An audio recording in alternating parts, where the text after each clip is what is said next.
எல்லாரும் முக்கியம், சுயமரியாதை தன்மானம் முக்கியம் இல்லன்னு யாரும் சொல்ல போறது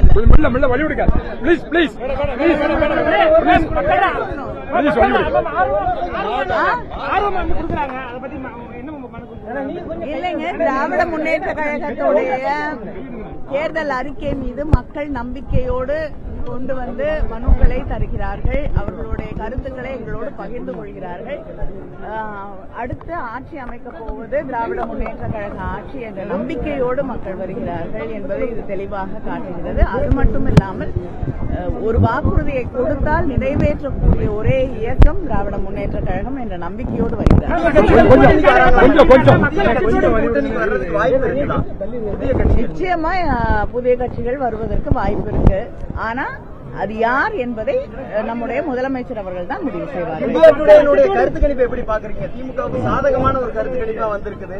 அது உண்மையிலேயே தேர்தல் களத்தில் பிரதிபலிக்கும் நம்புறீங்களா?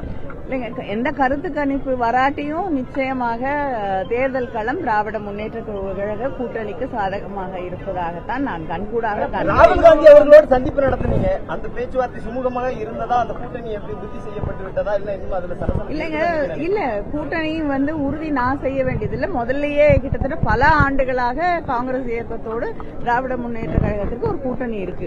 தொடர்ந்து மோதல் போக்கு நிலவுது. எந்த மோதல் போக்கும் எனக்கு தெரிஞ்சு இல்ல. நல்ல சுமூகமான